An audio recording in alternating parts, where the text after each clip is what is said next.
Assalamualaikum warahmatullahi wabarakatuh. Jadi kali ini penulis ingin fokus bahas apa saja sih yang perlu diperhatikan kalau habis beli motor baru. Ya, penyakit-penyakitnya ya. Tentu nggak bahas soal yang apa baut kurang kencang, spakbor nggak center, tapi lebih ke masalah yang sering dijumpai kalau beli motor. Uniknya motor yang relatif bebas masalah itu adalah yang kelas 110 cc, kelas 115 cc. Jadi kayak Honda Beat, Honda Scoopy, Yamaha Mio, Suzuki Next2, Suzuki Address itu relatif bebas masalah. Entah mengapa ya, tapi kok kejadiannya seperti itu. Ya walau ada juga kalau di motor matic Honda itu problem seperti misalnya pompa bensin lemah.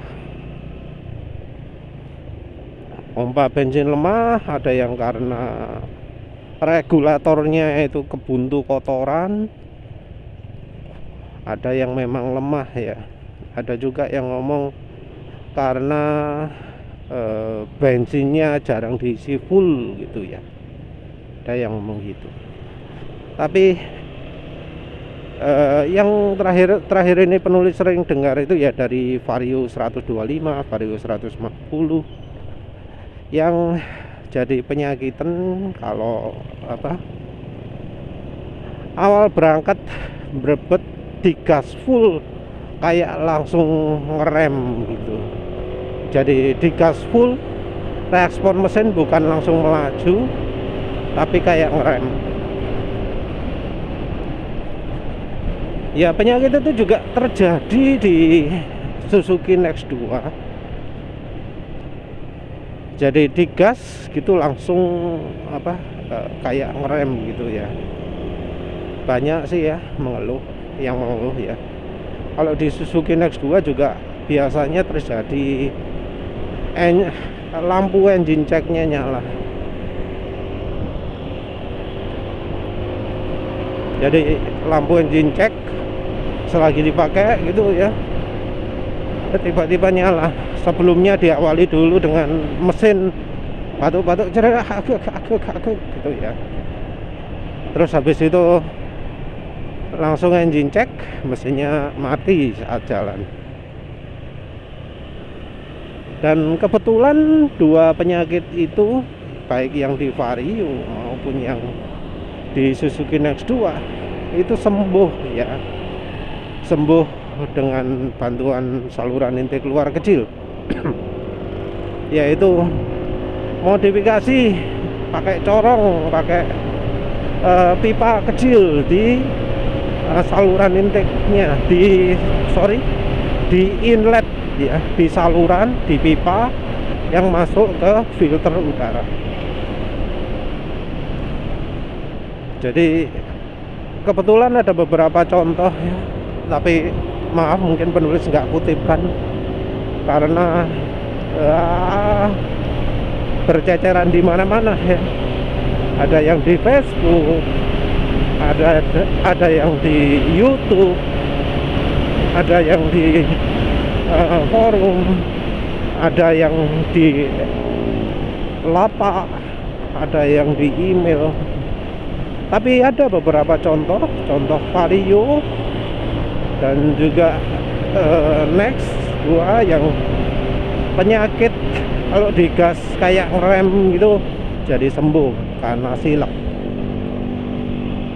Dan sileknya enggak yang seperti penulis jual itu ya, di Bakso Cahyo Aceh, di Shopee. Enggak semua seperti itu, ada yang buat sendiri juga, yang ya ada yang pakai pipanya AC, ada yang pakai selang, ada yang pakai kabel apalah, hasilnya sama. Hasilnya apa jenenge, jadi nggak penyakitan lagi. Terus kalau yang lain-lain ya, yang justru yang kelas 150 cc itu yang malah kena. Kalau yang Honda terutama itu adalah dari kasus air radiatornya, bahkan bisa mengenai yang versi motor lagi atau motor matic juga.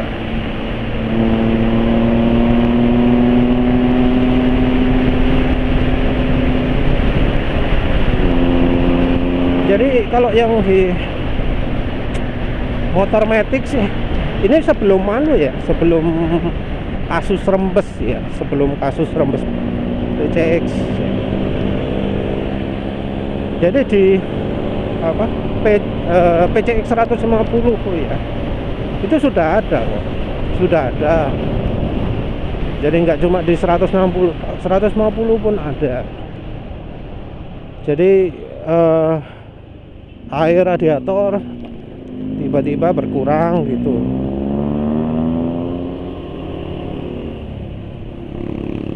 Ya penyebabnya sih biasanya karena dari seal pompanya biasanya. Seal pompa yang dalam maupun luar ya. Kalau menurut penulis sih itu salah dari kulannya ya, kulan AHM-nya yang kurang bagus, nggak kompatibel terhadap seal. Harusnya ya Honda itu ganti provider sopo yang membuat kulannya itu, paling ya merek Jepang. Sekarang ini merek Jepang identik dengan barang buruk ya.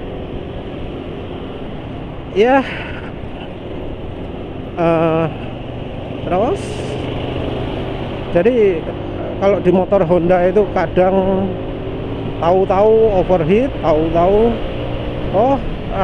air radiatornya habis. Penulis pernah baca kasusnya di CP, di Vario, di PCX, motor-motor Honda yang pakai radiator.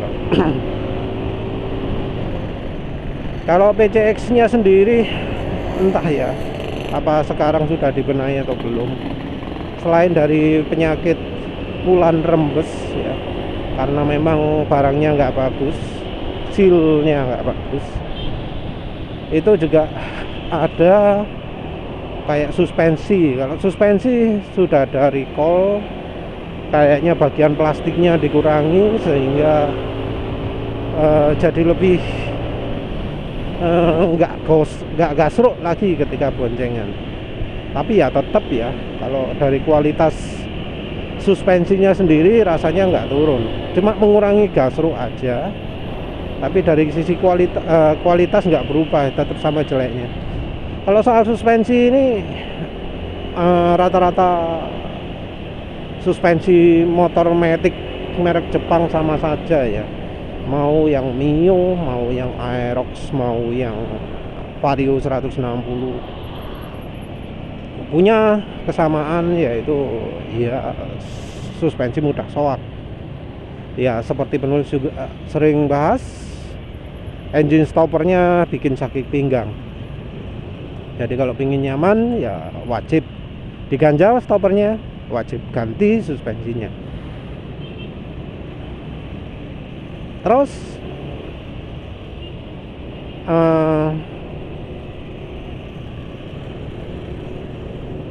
untuk berikutnya apa ya, PCX itu. Oh ya, PCX 160 juga ada masalah di macet ya. Suspensi CVT, bukan suspensi, CVT-nya itu bisa macet. Jadi walau sudah didesain ulang ya dengan ventilator yang lebih sedikit, dengan ventilator yang lebih sedikit, jadi angin-anginnya lebih sedikit, tapi tetap yang apa, yang desain PCX 160, ADV 160, Vario 160, kampasnya kurang besar, kampasnya kurang panjang. Jadi rekomendasi sekali untuk ganti kampas yang lebih panjang, jadi lebih menggigit. Ini biasa terjadi untuk mereka yang kalau berkendara pelan-pelan. Jadi kalau pas dipakai kencang mungkin nggak kerasa, tapi begitu dipakai pelan-pelan, macet-macetan, tahu-tahu mesin nggak bisa dinyalakan. Kenapa nggak bisa dinyalakan? Karena kampasnya itu nyangkut ke rumah kampasnya, jadi nyantol. Motor didorong nggak mau, ditarik nggak mau. Cuma kalau sudah ditunggu misal setengah jam, motor didorong, dimundurkan gitu, terus sampai motor bisa didorong lagi, baru mesin bisa dinyalakan. Itu penyakitnya karena ya lagi-lagi ya desain Jepang yang asal-asalan ya, menyedihkan sekali. Entahlah apa efeknya, kasih lubangnya makin kecil gitu ya, karena rasanya kok malah nambah penyakit ya. Terus juga desain dari rollernya yang enggak simetris. Mungkin diomongin rollernya ini didesain oke, mantap gitu ya, tapi karena enggak banyak percobaan ya, di beberapa motor membuat roller nggak rata ini jadi masalah. Roller nggak simetris ini jadi masalah. Jadi motornya itu jadi geter, CVT-nya kalau boncengan terutama. Terus juga bunyi kasar ya. Makin lama makin kasar. Jadi ya CVT-nya Honda PCX itu PCX 160, Vario 160, ADV 160. Jadi ya kasar lah, apalagi karena memang pelumas CVT-nya Honda itu kurang bagus ya, kualitasnya rendah. Jadi nggak bisa diharapkan bagus. Untuk Yamaha nggak kalah parahnya ya. Kalau Yamaha, kalau yang terakhir ada kasus Vario 160,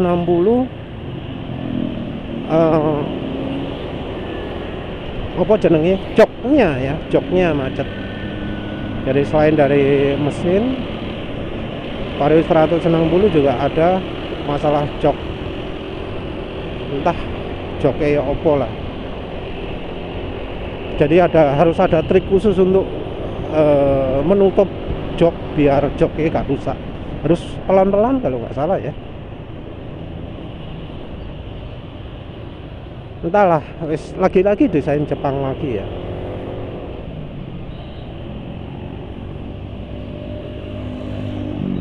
Terus habis gitu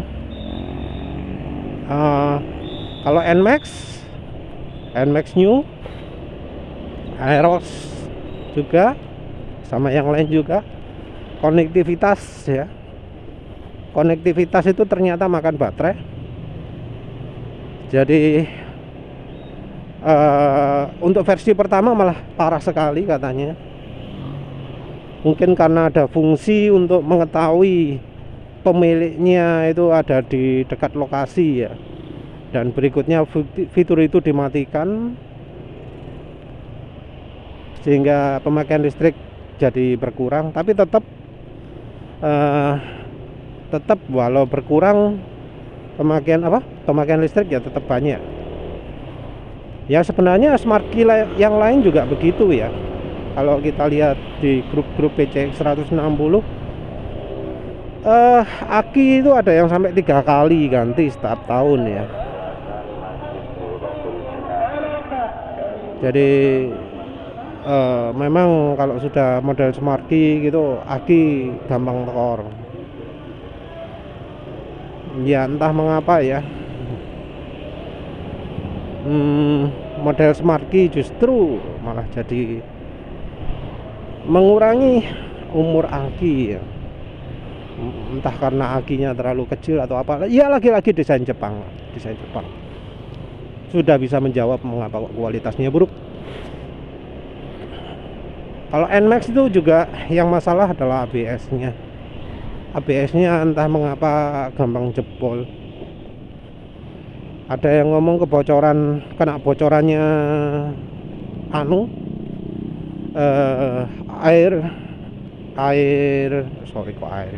minyak rem. Ada yang ngomong air ya, gara-gara air. Kalau NMAX, Aerox dan macam-macam itu yang jadi keluhan itu ya spakbornya yang kurang panjang. Ya lagi-lagi desain Jepang ya. Bikin spakbor nggak bisa mencegah airnya kena bagian bawah setang, kena kemudi macam-macam. Smart Key di Yamaha juga masalah yang di NMAX bikin tombolnya dol. Oh ya, soal sekitar setang ini Honda juga termasuk lemah ya, bagian bearing di setang itu apa sih jenenge, hembo lali wis lupa. Pokoknya bearing yang di setang ini lemah ya. Apa sih jenenge? Lali. Itu lemah, jadi ya penulis lihat beberapa pemilik PCX 160 ngomong ganti konis ya. Penulis ingat istilahnya bukan konis. Bolah wis. Ganti konis. Ya umur motornya 20.000 berapa gitu ya. Lemah. Kalau soal itu ya memang Honda lemah, tapi ya bisa dibantu sih mestinya. Kalau ngeremnya nggak pakai rem depan gitu ya, ngeremnya diawali belakang dulu, kemungkinan laker rusak itu kecil. Kalau penulis sih ini sudah ceklok itu gara-gara gara-gara sering kena lubang. Kadang beberapa kali terekam kamera kan ya. Terus apalagi NMAX itu entah yang PCX sekarang bodinya masih jadi masalah atau enggak, yang bodi kurang rapat, yang gampang mengap gitu, entah di belakangnya, entah depannya, entah bodi depan, entah lampu goyang yang di PCX 160 itu sudah dibenahi atau enggak. Tapi kalau misalnya beli PCX 160 ya wajib benahi kuncian untuk lampu depannya ya, dikasih karet kayak dikasih apa, karena desain aslinya ringkih. Lagi-lagi desain Jepang ya. Apa mana?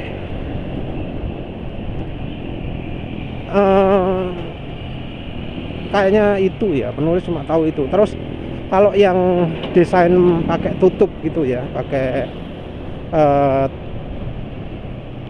bensinnya itu pakai pembuka di setang, di kunci yang ada penutup khususnya, jadi nggak langsung kayak NMAX ini yang dikunci langsung gitu ya.